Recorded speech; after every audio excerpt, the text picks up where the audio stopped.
नमस्कार, INH 24/7 के इस खास प्रोग्राम में आप सभी का स्वागत है। मैं हूं आपके साथ श्वेता शर्मा। जहां पूरा विश्व नए साल 2026 के स्वागत के लिए तैयार है, तो दिसंबर के साथ साथ अब साल 2025 भी समाप्त होने की कगार पर है। साल 2025 की बात की जाए तो उसमें कई अच्छी और बुरी यादें रह जाएंगी। इस दौरान राजनीतिक गलियारों में कई हलचल हुई, जिन्हें लंबे समय तक याद भी रखा जाएगा। वर्ष 2025 बहुत महत्वपूर्ण रहा, क्योंकि इस वर्ष दिल्ली, बिहार के विधानसभा चुनाव हुए, जिसने भारत के राजनीतिक परिदृश्य को आकार दिया और आने वाले वर्षों में राजनीति को प्रभावित भी करता रहेगा। एक तरफ जहां 2026 का स्वागत नई ऊर्जा और नई उम्मीदों के साथ करने का समय है, तो वहीं साल 2025 में कई ऐसी राजनीतिक घटनाएं घटी जिन्हें जानना भी आपके लिए बेहद जरूरी है। तो चलिए जानते हैं कि आखिरकार 2025 में क्या राजनीतिक घटनाएं घटित हुई।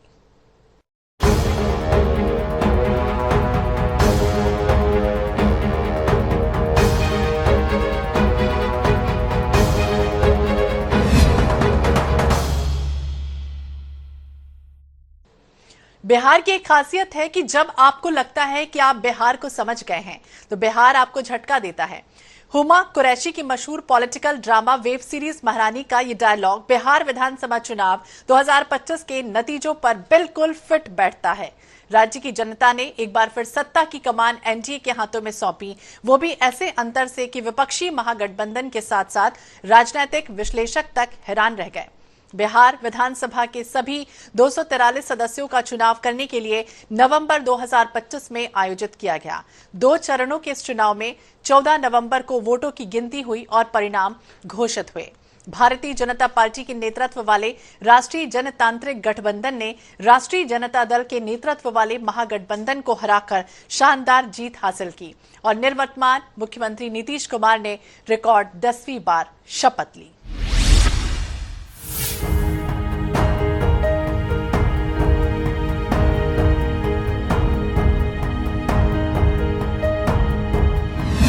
राष्ट्रीय जनतांत्रिक गठबंधन की ऐतिहासिक जीत, ब्रांड मोदी नीतीश का चला जादू, इंडिया गठबंधन को मिली करारी शिकस्त, 34 पर सिमट गया विपक्षी INDI गठबंधन, ब्रांड नीतीश पर वोटरों का भरोसा बरकरार। बिहार विधानसभा चुनाव के सभी 243 सदस्यों का चुनाव नवंबर 2025 में हुआ। 2 चरणों के इस चुनाव में 6 नवंबर और 11 नवंबर को मतदान हुए और 14 नवंबर को वोटों की गिनती और परिणाम की घोषणा हुई।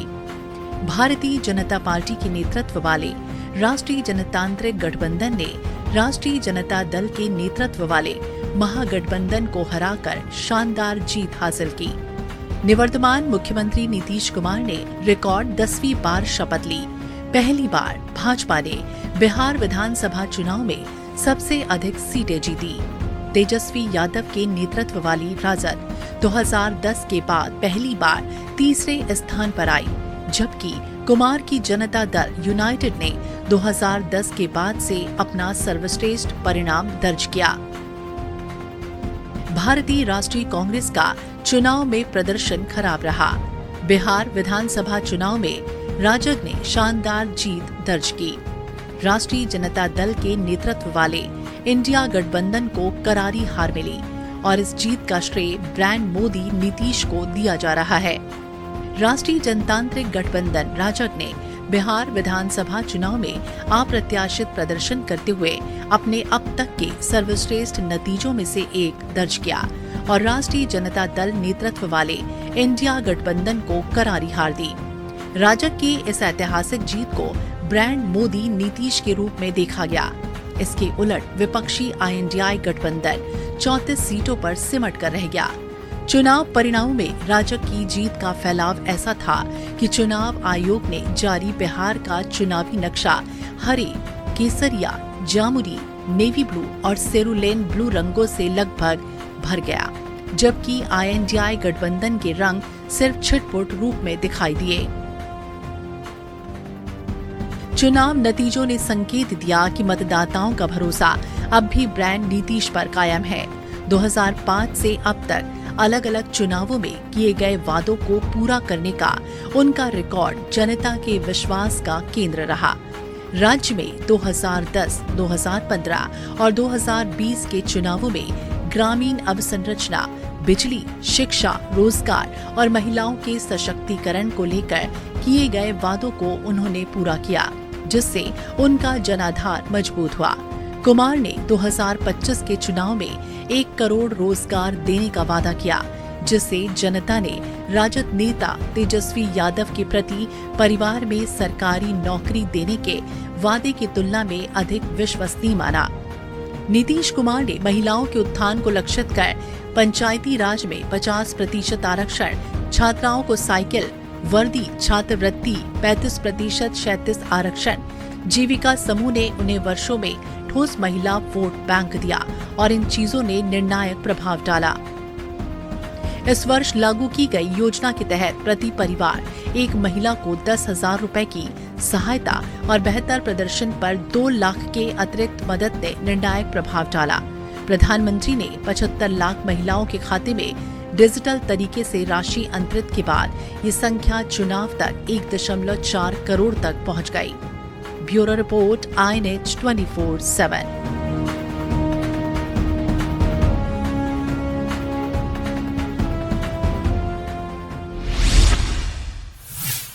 केंद्र की राजनीति में नरेंद्र मोदी और अमित शाह के उदय के साथ साथ बीजेपी ने कई चुनावों में जीत हासिल की और राज्यों में अपनी सरकार बनाई, लेकिन उस दौरान बीजेपी दिल्ली की सत्ता पर कब्जा नहीं कर पाई। केवल मौजूदा नेतृत्व के दौर में नहीं, बल्कि इससे पहले कुल मिलाकर बीते 27 साल से दिल्ली ही उत्तर भारत का एकमात्र राज्य रहा जहां बीजेपी कभी सरकार नहीं बना पाई। हालांकि इस बार 48 सीटों के साथ साथ बीजेपी ने दिल्ली में जीत हासिल कर ली। चलिए नजर डालते हैं कि बीते करीब 3 दशक के दिल्ली में बीजेपी के सफर पर, जब सत्ता से बाहर रहकर बीजेपी और आरएसएस अपने समर्थक, वोटर और कैडर को एकजुट रखने में कैसे कामयाब रहे।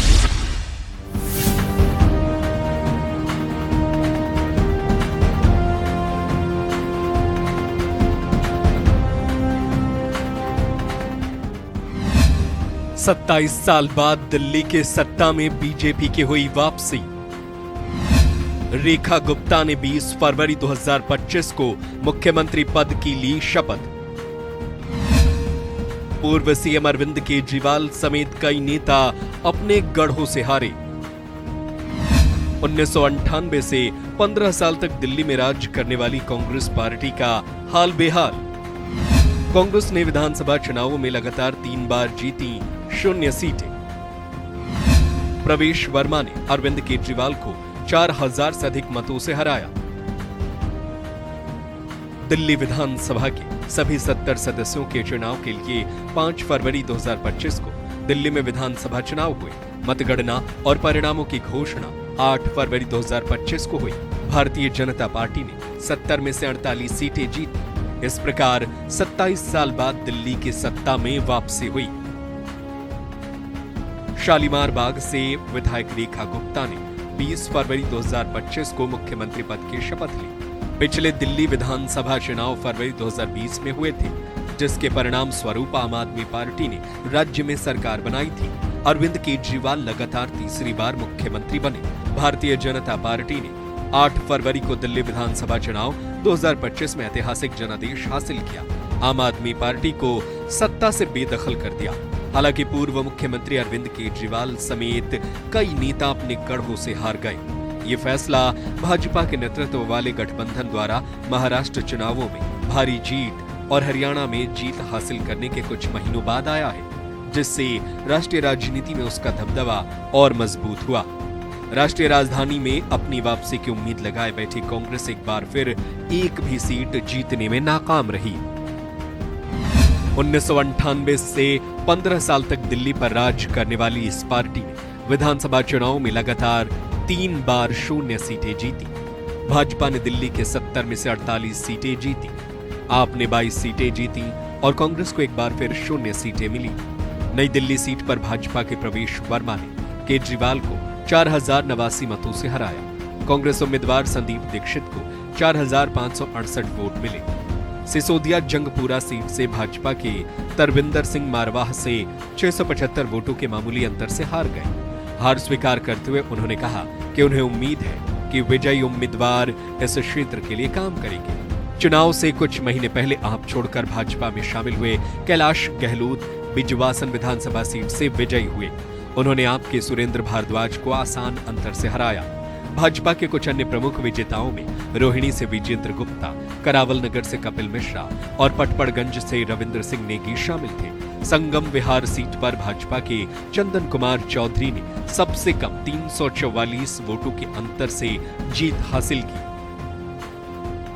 भाजपा के प्रवेश वर्मा और तरविंदर सिंह मारवाह सबसे बड़े दावेदार के रूप में उभरे, जिन्होंने नई दिल्ली और जंगपुरा निर्वाचन क्षेत्रों से आप प्रमुख अरविंद केजरीवाल और पूर्व उप मुख्यमंत्री मनीष सिसोदिया को हराया।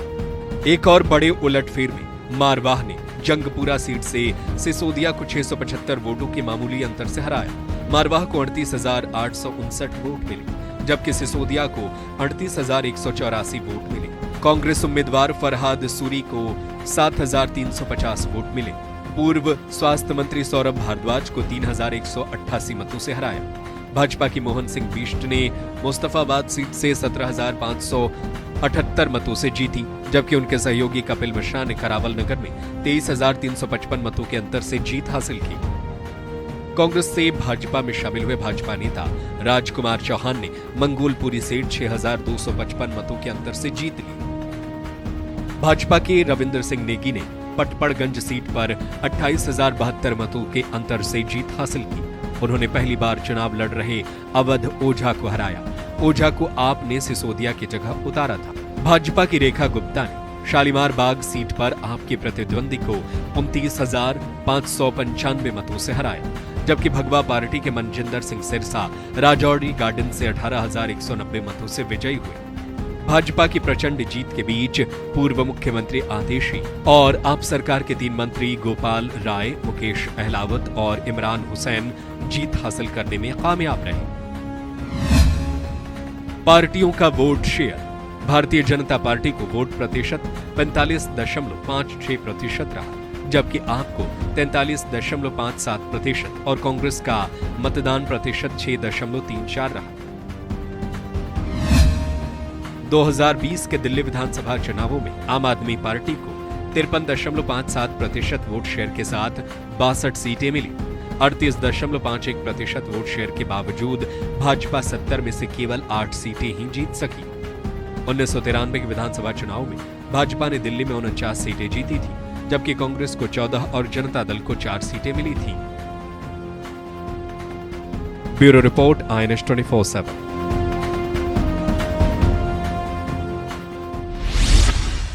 आरएसएस यानी कि राष्ट्रीय स्वयंसेवक संघ 27 सितंबर 2025 को अपने 100 साल पूरे कर चुका है। इस शताब्दी वर्ष के उपलक्ष्य में दिल्ली में एक विशेष शताब्दी समारोह आयोजित किया गया, जिसमें प्रधानमंत्री नरेंद्र मोदी मुख्य अतिथि थे और इस अवसर पर संघ के योगदान के सम्मान में एक स्मारक सिक्का और डाक टिकट जारी किया गया, जिसमें पहली बार भारतीय मुद्रा पर भारत माता की तस्वीर छपी।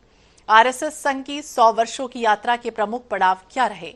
विजयादशमी के दिन संघ 100 वर्षों की यात्रा पूरी कर 101वें वर्ष में प्रवेश कर गया। चलिए आपको बताते हैं 1925 से 2025 तक की संघ की यात्रा। देखिए,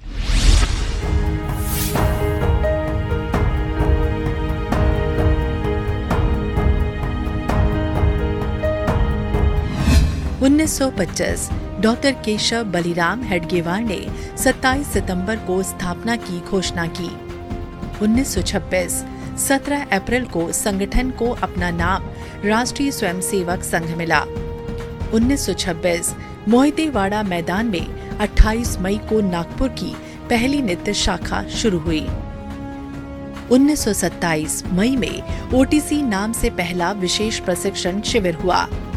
1928 मार्च में पहला दीक्षा समारोह प्रतिज्ञा आयोजित किया गया। 1929 नवंबर में डॉक्टर हेडगेवार को सर संघचालक नियुक्त किया गया। 1930 कांग्रेस ने पूर्ण स्वराज की घोषणा की। हेडगेवार ने सभी शाखाओं को 26 जनवरी को स्वतंत्रता दिवस के रूप में मनाने का निर्देश दिया। हेडगेवार ने कई स्वयंसेवकों के साथ जंगल सत्याग्रह में भाग लिया और गिरफ्तार हुए। खाकी टोपी की जगह गणवेश के हिस्से के रूप में काली टोपी को शामिल किया गया। 1940 ब्रिटिश सरकार ने संघ की गणवेश और रूट मार्च पर प्रतिबंध लगाया। 21 जून को हेडगेवार का निधन। माधव सदाशिव गोलवलकर दूसरे सर संघ चालक बने। 1947 केन्या में संघ की स्थापना। ऑर्गेनाइजर और 5 जन पत्रिकाएं प्रकाशित की गईं। 1948 महात्मा गांधी की हत्या के बाद आरएसएस पर प्रतिबंध लगाया गया। माधव सदाशिव गोलवलकर और हजारों स्वयंसेवकों को गिरफ्तार किया गया। 1949 12 जुलाई 1949 को प्रतिबंध हटा और संघ का संविधान तैयार हुआ। अखिल भारतीय विद्यार्थी परिषद ABVP की स्थापना की गई। 1950 अखिल भारतीय प्रतिनिधि सभा की पहली बैठक मार्च में हुई। 1952 गौ हत्या पर प्रतिबंध की मांग को लेकर राष्ट्रव्यापी गौरक्षा आंदोलन शुरू हुआ और वनवासी कल्याण आश्रम की स्थापना और श्यामा प्रसाद मुखर्जी ने भारतीय जनसंघ की स्थापना की। 1954 स्वयंसेवकों ने दादरा और नगर हवेली को पुर्तगाली नियंत्रण से मुक्त कराने में भाग लिया। 1955 भारतीय मजदूर संघ की स्थापना हुई। 1963 3000 स्वयंसेवकों ने पूर्ण गणवेश और बैंड के साथ गणतंत्र दिवस परेड में भाग लिया। 1964 विश्व हिंदू परिषद विहिप की स्थापना हुई। 1973 5 जून को माधव सदाशिव गोलवलकर का निधन हो गया और 6 जून को मधुकर दत्तात्रेय देवरस को सर संघ चालक नियुक्त किया गया। 1975 25 जून को आपातकाल लागू किया गया। 4 जुलाई को आरएसएस पर दूसरी बार प्रतिबंध लगा और देवरस को गिरफ्तार किया गया। आपातकाल के विरुद्ध अखिल भारतीय लोक संघर्ष समिति की स्थापना। 1977 भारतीय जनसंघ का नवगठित जनता पार्टी में विलय। सरकार ने 22 मार्च को संघ पर से प्रतिबंध हटा लिया। जयप्रकाश नारायण ने 3 नवंबर को पटना में संघ बैठक को संबोधित किया। 1978 दीनदयाल शोध संस्थान की स्थापना। 1980 भारतीय जनता पार्टी का गठन। 1981 संस्कार भारती की स्थापना। 1992 बाबरी ढांचा के विध्वंस के बाद 10 दिसंबर को आरएसएस पर फिर प्रतिबंध। 1993 4 जून को प्रतिबंध हटा। अखिल भारतीय पूर्व सैनिक सेवा परिषद की स्थापना। 1994 राजेंद्र सिंह रज्जू भैया 15 मार्च को आरएसएस के चौथे सरसंघ चालक नियुक्त। 2000 KS सुदर्शन 11 मार्च को आरएसएस के 5वें सरसंघ चालक नियुक्त। 2009 डॉक्टर मोहन भागवत को सरसंघ चालक नियुक्त किया गया और सुरेश भैया जी जोशी सरकार्यवाह चुने गए। 2016 है स्वयंसेवकों की वर्दी में भूरे रंग की पतलून को शामिल किया। 2021 दत्तात्रेय होसबोले सरकार्यवाह चुने गए। तो आरएसएस ने 2025 में विजयादशमी के दिन अपने 100 साल पूरे किए और इस अवसर पर एक शताब्दी वर्ष समारोह मनाया गया। प्रधानमंत्री नरेंद्र मोदी ने राष्ट्र निर्माण में इसके योगदान की सराहना की और संघ के 100 साल पूरे होने पर एक सिक्का और डाक टिकट जारी किया गया। इस समारोह में मोहन भागवत के संबोधन और स्वयं सेवकों की पथ संचलन जैसी कई गतिविधियां संचालित हुईं, जिसमें राष्ट्र के प्रति निष्ठा और सामाजिक एकता का संदेश दिया गया। Bureau report INH 24/7।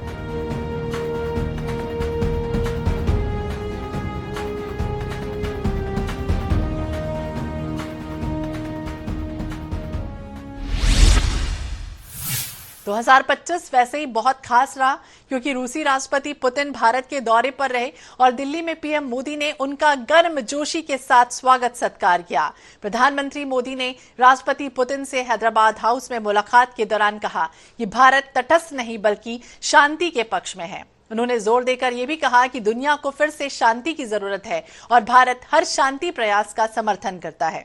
बता दें कि राष्ट्रपति पुतिन का भारत दौरा ऐतिहासिक रहा। सुबह उन्हें राष्ट्रपति भवन में 21 तोपों की सलामी और गार्ड ऑफ ऑनर दिया गया। इसके बाद राजघाट जाकर उन्होंने राष्ट्रपिता महात्मा गांधी को श्रद्धांजलि अर्पित की।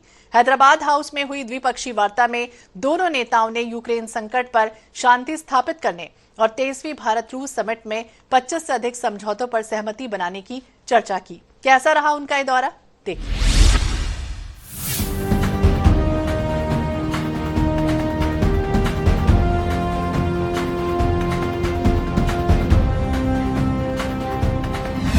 भारत और रूस के बीच अहम समझौते,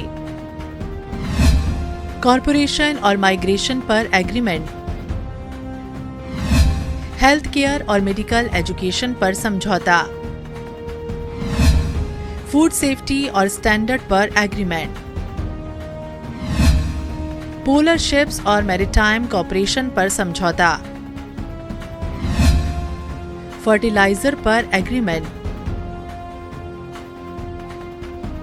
पीएम मोदी ने भारत और रूस के बीच दोस्ती को ध्रुव तारे की तरह स्थिर बताया है।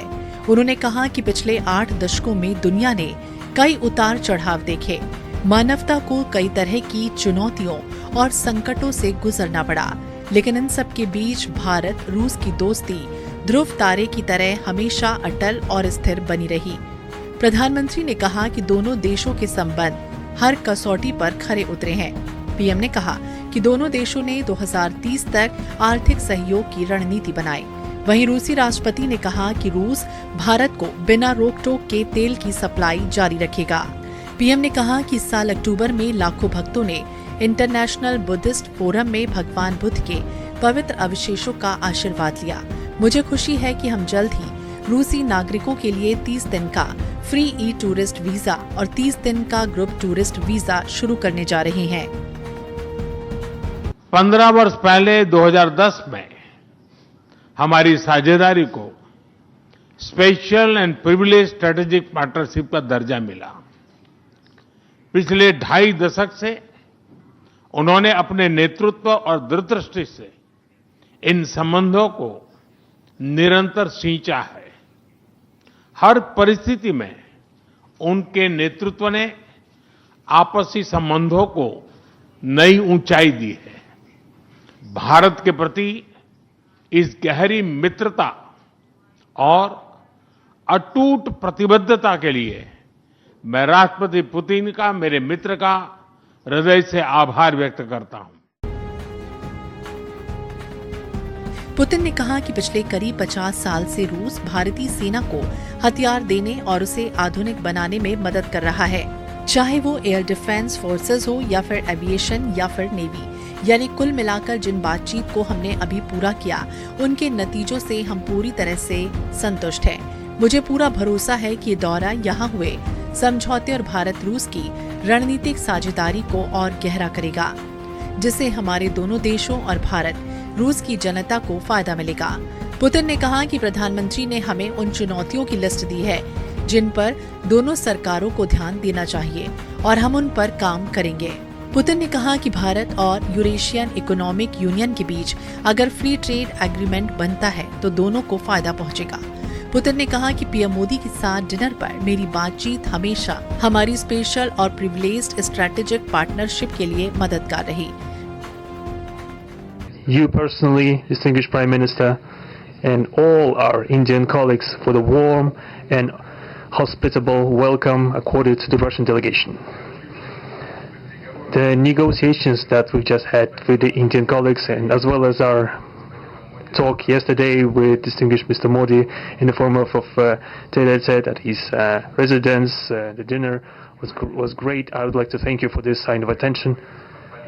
These talks were very useful. They were held in a constructive and a friendly atmosphere in the spirit of the special and privileged partnership between Russia and India. I would like to point out that we and Prime Minister Modi have established close working dialogue. In September this year we met during the SEO summit in Tianjin. We are regularly having telephone calls. PM Modi और मैंने एक करीबी working dialogue बनाया। हम SCO summit के दौरान मिले और हम खुद रूस भारत डायलॉग की देखरेख कर रहे हैं। मोदी ने कहा, पुतिन की ऐसे समय में हुई जब हमारे द्विपक्षीय संबंध कई ऐतिहासिक माइलस्टोन से गुजरे। उनके राष्ट्रपति रहने के दौरान ही साल 2000 में दोनों देशों के बीच रणनीतिक साझेदारी बनी। बहरहाल, पुतिन ने मोदी को भारत आने का न्योता देने के लिए धन्यवाद दिया। उन्होंने कहा कि यूक्रेन जंग को लेकर हम अमेरिका सहित कुछ साझेदारों के साथ मिलकर शांतिपूर्ण समझौते पर विचार कर रहे हैं। इस स्थिति का हल ढूंढने में मदद के लिए आपका धन्यवाद। Bureau report, INH 24/7।